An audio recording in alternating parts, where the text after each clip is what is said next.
from Ohio, Mr. Turner. Mr. Secretary, thank you for your written statement, and also thank you for your recognition of the importance of our nuclear deterrent, and specifically our investment in our modernization of our nuclear deterrent.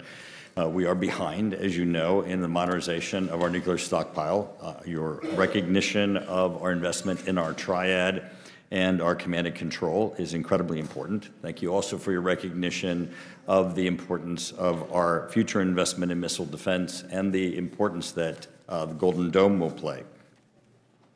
The Secretary General of NATO has recently made statements of his concern of Russia's future attempt to place an anti-satellite nuclear weapon into space. Specifically, he has said, "We are aware of reports that Russia is examining the possibility of placing nuclear weapons in space. This is very worrying. Space is also very important for our deterrence and defense, just as important as land, sea, air, and cyberspace. In recent years, space has become increasingly clouded, dangerous, and unpredictable. We know that competition in space is fierce." I recently had the opportunity to speak to him. He was at Wright-Patterson Air Force Base in my community as we were commemorating the 30th anniversary of the Peace Accords. His concern was that this is not getting worldwide enough of attention. We had General Saltzman recently in front of the committee. He has characterized that if Russia were to place an anti-satellite nuclear weapon into space, that would be day zero, that if that was put in space, that next day, that it would be irresponsible for us to count on space, that we would have to spend trillions of dollars and seek technology that we don't have to find solutions as an alternative to space, both commercially, for military, in really to redo what is really society today. As you know, it would affect both our nuclear deterrence, our efforts for missile defense, even our investments in Golden Dome.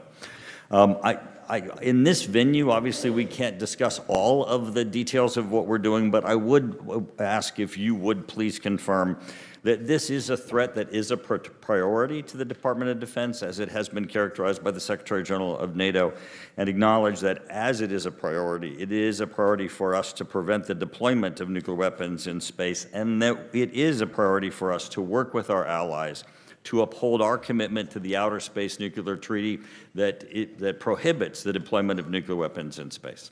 Sir. Well, thank you for the question, sir. As you alluded to, there are a number of aspects to this question or answer that can't be discussed here, but I would underline our complete commitment to the space domain, to the hardening of the space domain, to prevention of escalations in the space domain, but most importantly, to the dominance of the space domain. I mean, that is, it is the future of how we see, it's the future of how we sense, it could be the future of how our adversaries fight and how we deal with that. So I think President Trump, yet again, was ahead of the curve when he created the Space Force in his first administration. People said we didn't need it.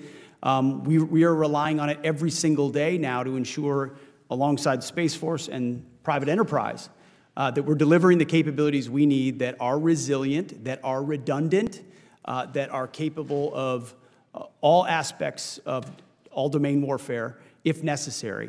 And preventing adversaries from gaining an advantage is a huge part of how we look at space.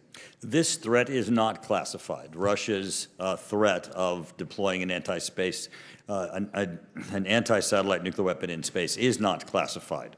Obviously, this is a priority for the Department of Defense, and I just want your confirmation that this is a priority that you're tracking, and you too see that as a threat to the United States, and certainly to the United States and our space infrastructure, and certainly our whole national security infrastructure. We track all potential escalations, yes, sir. Okay.